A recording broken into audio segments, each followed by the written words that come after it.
Hey everyone, welcome back.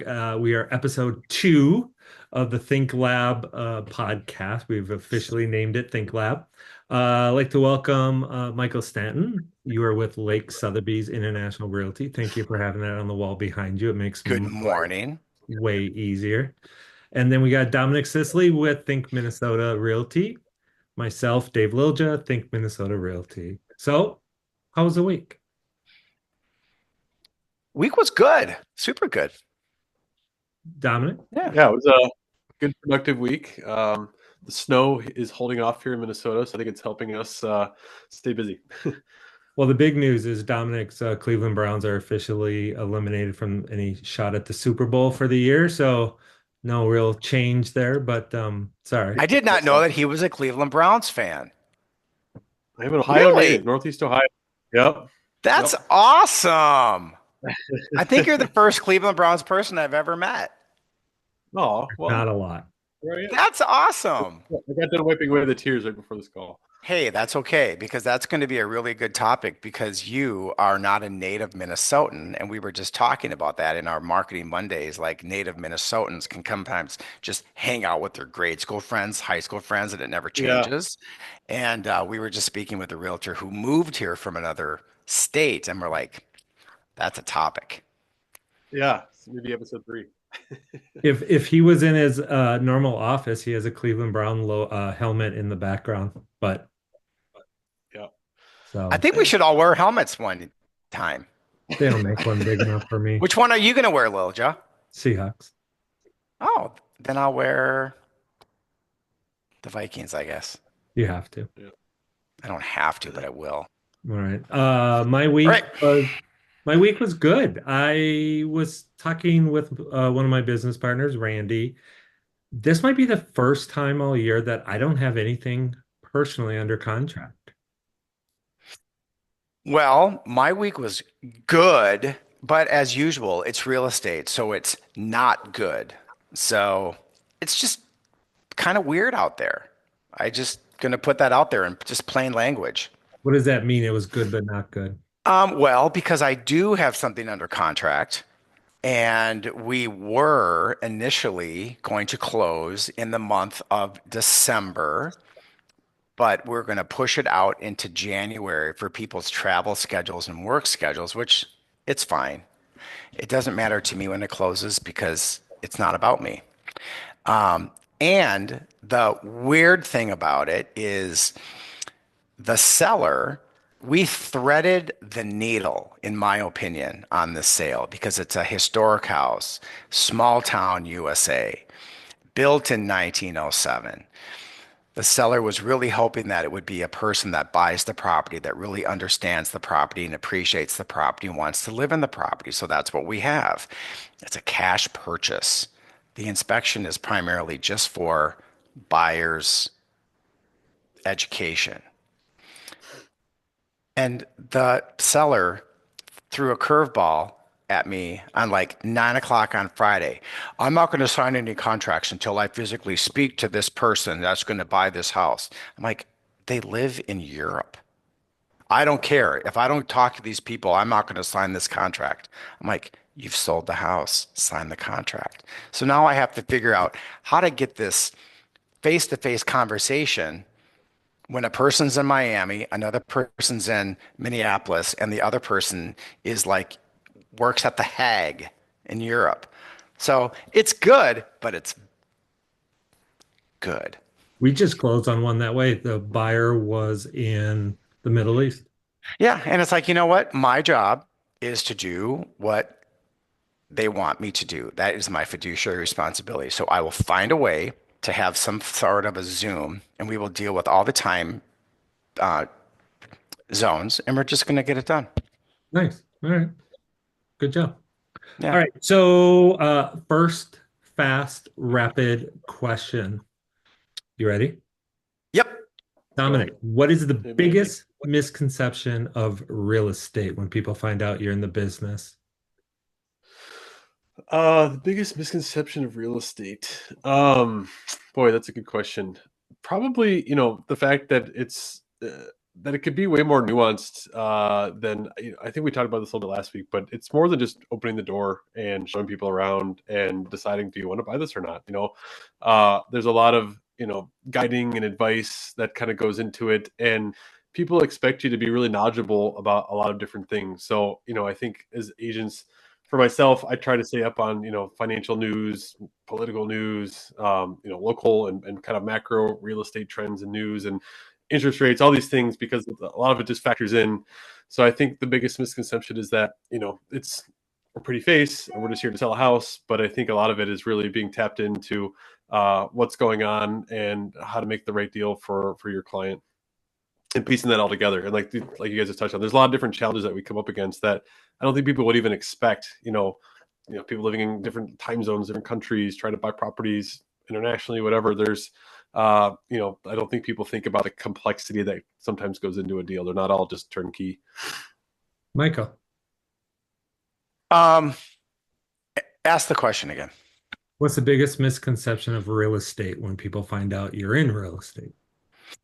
In my opinion, the biggest misconception of real estate when people find out that I'm in real estate is that they're not in real estate and yet they think they know how to do real estate. And they're happy to give me their opinion because they've watched a real estate show like HGTV or Million Dollar Listing, and so they know how to do it. It's Those aren't comical. real. Parts of it is. I The language of real estate is universal. So when they actually get to the 30 seconds where they're like talking about the real estate and they're out of the drama, that's real. And I find it really interesting. But that's probably the biggest misconception is like, no, you don't have a real estate license. No, you've never done a transaction. No, you don't have any idea what it's really like. And no, it's not just opening doors. And no, it's not just like you take the ugly duckling house and make it a perfect HGTV house in 30 minutes. It's just kind of interesting. So I just, there's my answer. Am I in a snarky What mood? other Am I in a professions? snarky mood today? I don't know. For all your real I have a estate, question. please reach out to Snarky Michael. I'm just being real. What were you going to say, Do you think Dominic? there's another profession that's the case? Because I think a lot of us share that opinion where you deal with people that want to offer their own opinion even though they've approached you or hired you to do something. But like, Yes, I do do. mechanics, do lawyers get that? I actually think there's another profession that is really experiencing a lot of stress in that. Because I mentioned on our last episode that my first career before I got into real estate was in medical device sales. So I was in cardiac surgery for 10 years and neurosurgery for 10 years. And when we were going through COVID and the medical community was basically being told that everything they're saying was wrong and made up and just a figment of people's Hmm. imagination, that had to have been horrific for them. So Yeah, what yes, about coaches? We just talked football, right? Oh, why'd they go for it? Why'd they kick the field goal? Why'd they blitz? Why'd they do that? Why is he in there? Why'd they sign that? I mean, one exactly, Minnesota, what do you get? exact, $750 million? exactly. I was a hockey dad, and I swear to God, you will get a malt on your head if you are doing the clock at a squirt game. If Yes. you make a mistake, you need to put those 3 seconds back on the clock. It's squirt bees. Come on. All right. It's okay. Prediction time. Prediction Yes. time. Interest rates. How much do you follow them and what are you predicting they'll be, let's say, spring market, let's say April 1st? I'll go. I think. Go ahead. Oh, you go. Dominic, go. All right. I was thinking about this a little bit last night, actually, because I think interest rates are a common topic people like to ask about, and it's a common reason for why people should or shouldn't move in their heads or make a move. I think it was watching the Zillow chief economist do an interview yesterday, and her comments kind of struck with me. The fact that like they're going to go like this, they're going to bounce around. We're going to see them go up and down, and I think trying to pinpoint an exact number is obviously difficult, next to impossible. So really it should be about, buying the home should be about your lifestyle and maybe what you're looking for and maybe know what the interest rate is. That said, I think we're going to hover around in the sixes, mid sixes. I don't think we get down below six. That's my prediction. Michael? My answer is I have no idea, and I'm going to stick with it because um, I'm not an economist, and I just think that is something that I just cannot predict. We just never know. Like when people say, you know what, I'm going to wait and sell my house in the spring. And my answer is, well, the market might not be as good in the spring. Well, it's always good in the spring. No, it's not always good in the spring. So I don't know. There's a new administration coming in. There's a whole different philosophy coming in. They're talking about tariffs.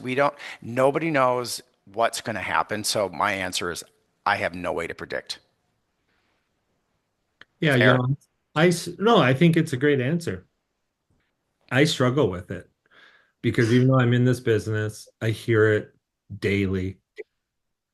I'm like you, Michael. Like I don't get it. I don't, I'm, I'm not a lender either. Hmm. Everything you said makes sense, but I Hmm. don't, it's just, I think it's really, really hard. And I think that one of the great things about this business is people do need to buy, people do need to sell. That's going to happen no matter what. And wish people paid more attention to it because I do think it impacts how much house you can buy, how much equity you can get. Um, but I have a really hard time. I mean, I just saw one that said mid fives. I just saw another one that Hmm. said, like what Dominic said, mid sixes, low sixes. Hmm. I think it's just really, really hard. I don't know if we're going to have a massive drop in the next, what would it be, 6 months, 4 months? Hmm. Yeah. So I think probably high sixes, mid sixes is probably accurate for Yeah. for I just don't know. And I keep very close to my three preferred lenders, and they all are, kind of like the three legs on a stool.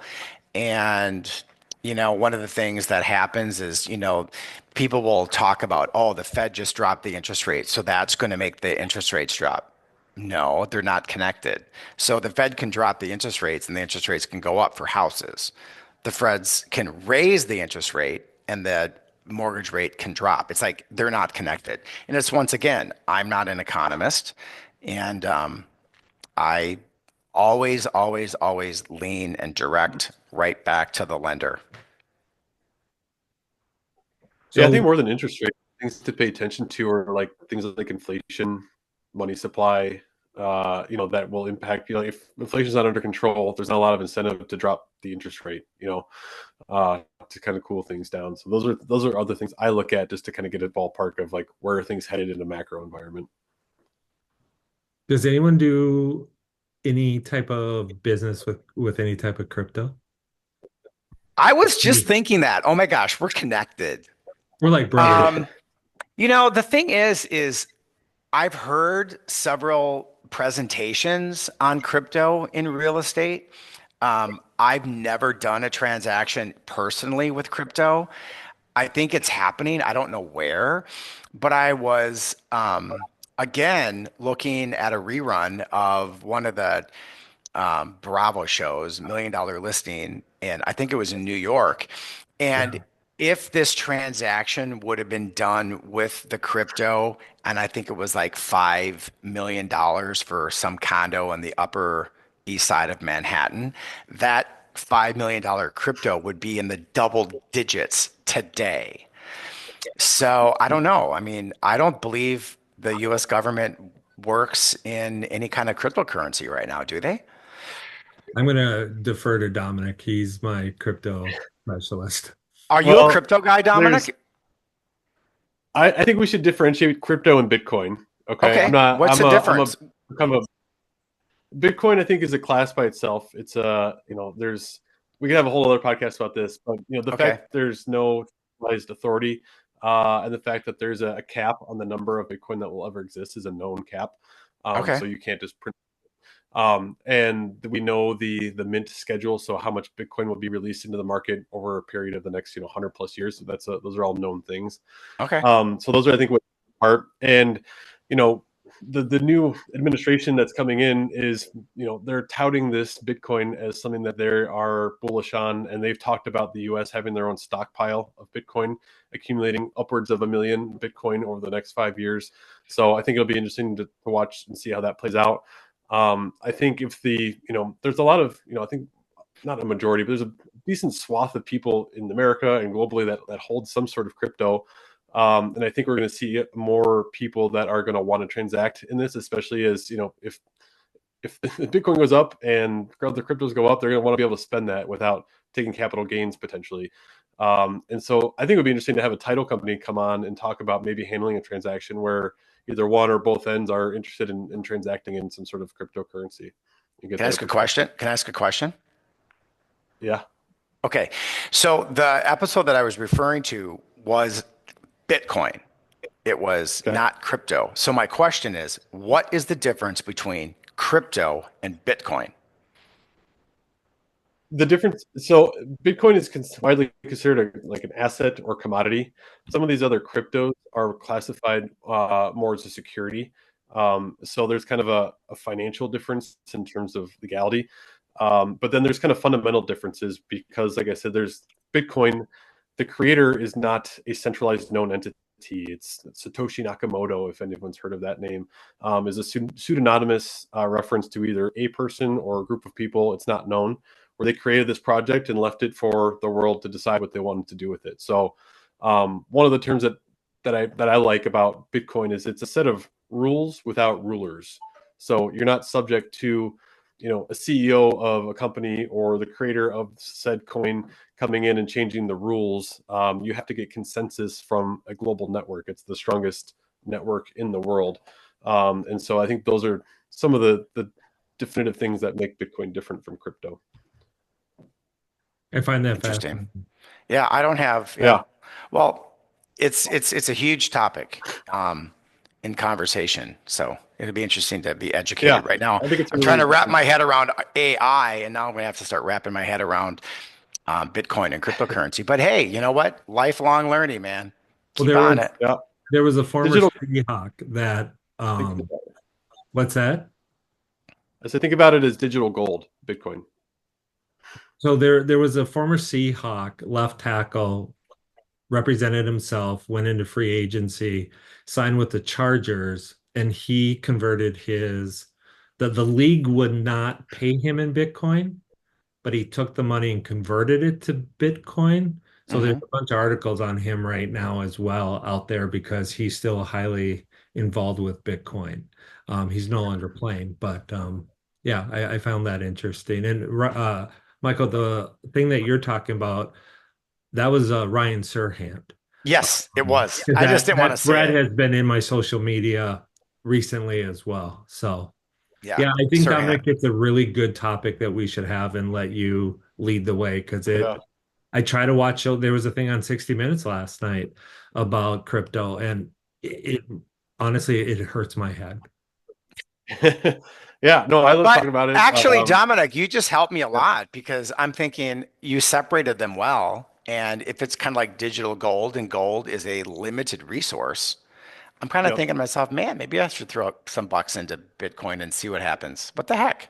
Watch the show Yeah. last night on 60 Minutes because they talked about how certain ones where they're going to be not regulated. I don't even know if that's the right word. So whatever I'm saying, don't buy anything because of what I'm saying We should because pause there's here and say none of this is This is financial a advice. podcast. People are going to do exactly what we say. if anyone is listening think that I know what I'm talking about, shame on you regarding crypto and Bitcoin because I am not No. the answer. Yeah, But good. it was talked about how whether or not it belonged under the securities or the CCFC or something, or whether it was a commodity, kind of what Dominic was saying. So I'll just leave it at that because I'm probably wrong on that. So Hey, question. So we Yeah. were on our official podcast before we went on the air. We were going to do 30 minutes, and I know we went long. We went 40.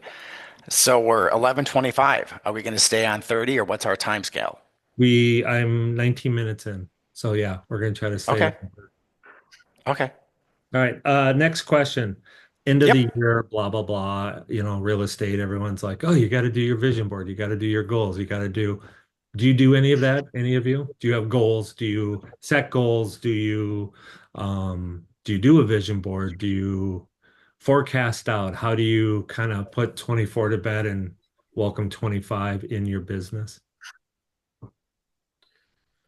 I I took some time last year. I don't spend an inordinate amount of time thinking about the next year, but I do at least write. I find it helpful just to write down a few goals. I have some specific ones in mind that I had for this year, so that I can just go back and look and see did I hit goals or not. So I come up with a general kind of high level framework of what I want to do in the next year. But it's not. I don't know. I feel like it's too hard to predict the next 12 months to spend a ton of time doing it. That's my personal opinion, but I do like to have some sort of general guide in terms of like these are the big measuring sticks that I want to try and hit for the next year or so. I am going to put 2024 to bed on December 17th because I'm having my left hip replaced. So that's it. So I'm going to have the two young people that I work with closely, help me finish it out. Um, I have done a lot of soul searching in terms of goal setting, and I am absolutely 100% going to have written goals of what I expect to achieve next year because I've learned that if it's not written down, it doesn't exist. And if you write things down, you can bring things to be. And I am going to do my first vision board because I've been to too many vision board and listening to too many stories of people that have done vision boards for years and years and years and years, and it's absolutely fascinating what comes from them. So that's my plan. Will you keep us updated on the vision board? I absolutely will, and I love to be held accountable because a lot of times when you bring these things up and then it just kind of like goes into the ether. So yeah, hold me to it. Hold my feet to the fire with my written goals for what I expect to do and my vision board. Can I make a suggestion? Yeah, You're going to be all drugged out with your hip. I Don't, won't do it. I won't don't, do it then. no, that could be hilarious. But don't Yeah, buy I any want to see that Bitcoin. version. Don't buy Bitcoin when I'm drugged out. Oh Yeah. my gosh, last year I did buy something when I took a call and I was like all narked up like 2 days after my hip surgery. It was hilarious. For Um, somebody. anyway, um, uh, it- I got into Reminder Media that way. Oh, okay. You signed a contract. Perfect. All right. All right. Prediction for 25. What do you think as a whole the industry will be doing? More transactions, more agents, more lawsuits. Where do you think we will be? You want to go first, Jump Dominic? in, yeah. Nope. You don't want to go? No. Okay. All right. First of all, yes, there will be more lawsuits, period. Um, and 35 states didn't have buyer representation out of 50. I've never been a realtor where I haven't dealt with buyer representation. So yes, I totally think there's going to be more lawsuits, number one. Number two, where do I think the market's going to go? My personal opinion is I believe that the higher priced luxury market is going to start really flying. This was a really down year for 2024 in terms of transactions. I think real estate agents are going to drop out of the business that don't know what to do or not know how to pivot. But I also think that the higher priced properties in the luxury market is going to explode. And one of my goals is to really get into that market because it's just where it's just going to be. That's just my opinion. Dominic? Yeah, I think I feel like 2025 will see more transactions versus 2024. I think we may, hopefully, we've kind of bottomed out in terms of some of the stagnation we've seen just in the industry in general. Interesting question about the number of realtors. I feel like we saw, that peak in the last couple of years, and that started to come down as well. Just I think again, there's you get to a point maybe there's too many realtors. I don't know if that's possible or not, but I think you might continue to see that decline, even though transactions start to trend up, and then the number of realtors might follow the years after that. But generally, I think we'll more volume. Prices, I think, will start to rise a little bit. I don't know if we'll have a massive jump in prices. I think people are still battling with things like inflation, affordability in other areas of their life. So I think that'll hold it back a little bit. But yeah, generally, I think 2025 should be a little bit more, a little bit more interesting in that sense than 24. Okay. How do you, you talk to a lot of agents? So what's the sentiment among agents you Me, talk to, either within Think out of? Yeah. I think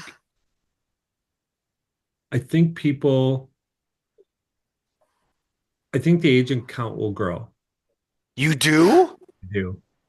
I think Oh my gosh. the bar to entry in this profession is so low. And I Hmm. think unless that changes, you're still gonna have a huge amount of growth in that. I think the market, unless something big changes, I think it's going to be pretty consistent. I mean, there's going to be some deviation plus or minus, but I think unless something major changes at more of the macro level, I don't see a huge difference. I mean, I've been doing this now for over 10 years and I'm usually wrong. So, but I don't see anything that tells us that it's going to be different. I think there's too many people that own their home or in a low interest rate. There's not a huge reason for a lot of people to move. Um, so I think it's gonna be more of the same. Um, I think I think people are going to get used to the new norm. I think we always do. We settle in, but I don't, people that I've talked to, no one's expecting like this rapid decline or rapid increase. That's just my 2 cents. See, this is why I love talking with you, David, because I I have a completely different view. Um, I I absolutely think that the bar to entry into real estate is way too low, especially in the state of Minnesota. 90 hours, 1,500 hours to cut hair. So coming from a professional medical sales career, it's crazy. And at the same time, in my opinion, people think it's so easy because it's portrayed on TV as such this easy way to, get loaded.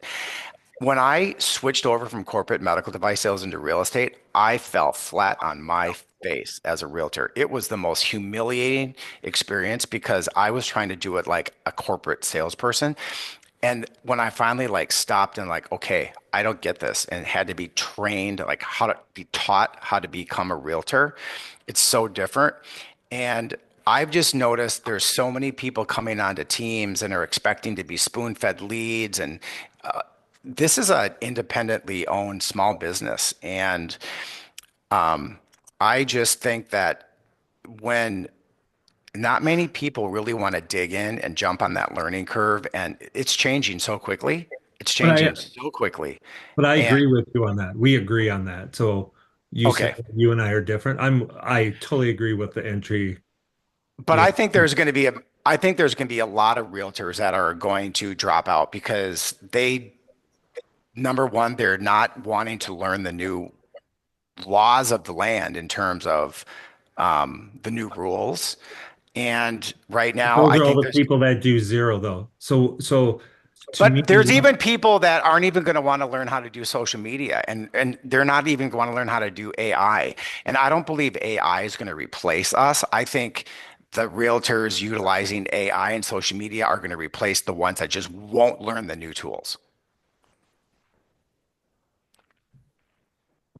yeah, I see what you're saying, but one of the keys to being on some of these teams is that you don't have any expenses. True. The term that we use is skin in the game. If you have no skin in the game and you have no monthly expenses, Hmm. you can go 8 months without selling anything. Yes, you can. The question is, Mhm. does the team want you, need you? Do they find value in what you're trying to do? So in a roundabout way, the teams need to be held accountable. The brokerages need to be held accountable for what they themselves would want, right? True. Well, So some of the big box brokers, even if you haven't done a transaction in 8 months, some of the big box brokers, because I recall the one that I used to be at, you still have to pay your monthly fee. You right, right. still That's have what to, I'm saying is that there's skin in the game, right? right? So, but being on a team, I mean, you know, there's people out there that when they go and they talk to a broker, they're really talking to a team lead. They're not Mhm. talking from somebody from brand whatever. No, no. And brand A, they're talking to the team. And so they're like, they're being told, well, this is normal, this is normal, this is normal. And it's not normal. You can be a solo agent and be a reflection of yourself, a reflection Mhm. of your brand, a reflection of everything. And I'm trying to be very neutral in what I'm saying. I think Yeah. being a broker, being an owner, I think it comes down to the individual. And I think maybe that's why, Michael, you and I have been friends for so long is we do have this common sense. When I talk to Dominic, Dominic has that same thing of Mhm. here's what I listen to, here's what I'm learning, like that ramp up. And I think that's why he's a great agent. That's why I think you're a great agent. Yeah. Um, I just think that there's going to be a, a reduction of realtors in the marketplace because things are changing rapidly and we have to learn new ways. And I think the realtors that came in to think it was easy and they're part-timers, I personally think that there's going to be a down count in realtors, and that's okay. well, NAR, Yeah. you know, yeah, oh, go ahead, Dominic. No, I was just agreeing. I feel like that. I think it's okay if there's fewer, and I feel like it weeds out some of the ones that aren't as active and maybe as up to speed on the changes that we see in the industry. And yeah, I think there's benefit to working with agents, obviously, that have experience that are doing this, as either close to, if not their full time job, but Mhm. doing enough actions in a year to kind of, you know, I don't know, have the right experience to lead Because someone through it. because I'm still dealing with some aftershocks of a transaction that went down over the summer where the realtor on the other side did his clients a major disservice because they still, to this day, and we closed almost 6 months ago, don't understand why there's money being held in escrow. And I'm like, Hmm. it's absolutely maddening to me. And I had to finally say, it's like, I had a responsibility and a fiduciary responsibility to the to my buyer. And I'm sorry that you don't understand what happened on the sale side because the other realtor who was a part-timer and a quote unquote contractor, it's like he should just be a contractor because it's really sad of what occurred. So, So I stand a little different. Well, first of all, after the NAR settlement that came out in March, or the announcement, and then, all the changes, NAR's membership is up. I would have never predicted that. So even with the option of people being able to cancel NAR, their membership to the National Association of Realtors, the membership is up. So that to me tells me that there's a trend I that think people, so. Yeah. but I think that the term part-time gets used very bad. Um, just like that sentence. That was a very bad sentence. I think that there's professional part-timers, Hmm. and I think there's non-professional full-timers. I think it comes down to the agent, their training, and what they do. And I think we as an industry need to hold people accountable. I received an offer for a property way under ask. It was going to be a hard no. I presented it to my sellers. It was a hard no. I called the agent back, talked to them, and said, it's a hard no, no counter. And I said to this agent, I said, by the way, presenting your offer was very hard to do because your purchase agreement is so poorly written.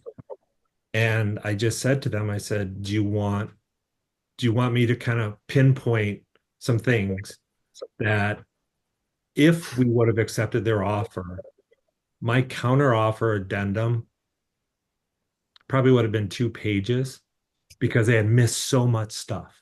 It's crazy. So Wow. much stuff that if that was me getting that and I had to have Hmm. my client sign it, I would be embarrassed. And the agent was like, it's a hard no. So, no, you didn't take my offer. I don't need to know this. And I was like, Yep. all right, thanks, bye. It's crazy. And It's kind of like eh, right. kind of like And that. I mean, it was major thing. Yes. It wasn't, it wasn't the simple things. It was major things that would have impacted the transaction, would have affected if it had closed, Hmm. definitely would have affected money that I would have had to write it up in such a way that it would have made them in a position that it looked horrible because that was what I received. And sometimes you just have to do that. Sometimes it's like getting a test back in school and it's got a lot of red on it. Well, that's just what we have to do. No, but Um, my point is, I felt an obligation to ask that agent if they wanted to know. but they didn't. They said no. Yeah. It's like, There you go. There you go. But you know what? Back to NAR. Um, January 1st, we don't have to be a member of NAR no. anymore in our MLS to have access Yeah. to MLS. Now, I will never not be a member of NAR, even though I'm a little disenchanted with how NAR behaved. That being said, when you are a member of NAR, then we must abide by the Realtor Code of Ethics. And that's how we can use that term Realtor. And I am looking forward to this coming year when realtors choose based on their brokerage. Our brokerage, I don't believe, is going to allow it, but I'm looking forward to having situations where I'm going to be able to point out if that realtor is not part of the National Association of Realtors, that realtor does no longer have to abide by the Realtor Code of Ethics, which is huge. And I'll be proud to say that I'm a realtor with NAR because of the Code of Ethics. All Do right. you So, think the average consumer knows what that like what being a realtor entails versus if someone was not a realtor? Do you think if you took a poll, people would actually have an opinion about it or be informed about it? I don't think they do, which is why it's always been Yeah. part of my listing presentation and my buyer consultation to explain what agency is and my fiduciary responsibilities and the code of ethics. I mean, number one, the first article is just that even though you have a fiduciary responsibility to your buyer or your seller, whoever you're representing, we by the count of by the code of ethics number one, article one, we owe basic honesty to the other side of the transaction. And that is the Yep. most broken code of ethics just because of the lack of basic honesty from the other side. So it'll be I'm looking forward to it because Yeah. No, I was just curious because I feel like it's a good thing to I think highlight, and I wish more people understood the difference. yeah, I mean think about it. Basic honesty to the other side. Think about that. Right. I mean, anyway. How we doing? This has been a great good. episode. I really So, love these chitty chat all right. chats. So upcoming, we may or may not do next week. I don't think we are with the holiday and your hip surgery. We will be back before the That new might be year. actually pretty hilarious having me on. There'll be one that will have to have a disclaimer. Please, all inquiries, call Mike's legal team. Um, so, and then we do have some guests coming on in January. I just want to promote one. So we're going to have Natalie Rupp. She Yep. owns a coaching company for agents and realtors. She is out of Tennessee. I've known her for years. She's wonderful. So she will be Hmm. joining us. I like the idea of maybe getting a title company, talking about Bitcoin slash crypto. And Hmm. I think that's another topic as well. And I do want to circle back, but I want to be cautious and conscious of time. And Hmm. this whole NAR and everything else is a massive topic that we can boil into. So I'm Hey, sure that can be a show. That's a show. Yeah. That's And I would that's a just say if there's, topic. Just NAR. some and if people would anyone's say watching it's this, a gong show. ideas, Oh, submit ideas to us. what's Yeah. that? If anyone Submit that watching this ideas. has any ideas, yeah, submit them. Yeah, Yeah. Okay. absolutely. So, Michael, if somebody want to reach out to you, how do they get a hold of you? You can I just give me a text? Text me 651-206-9748 or simply send me an email at michael.stanton@lakesmn.com. Dominic, how do they get a hold of you? Text or call at 320-336-0878 or email at Dominic@SicelyProperties.com. Yeah, get a hold of me. Just go to the website. You can get Dominic there too. Just go to thinkminnesota.com. There Michael, you go. good luck next week. Thank you. Happy holidays. Talk to you all Enjoy. later. Talk to you guys soon. Bye. Ciao. Bye.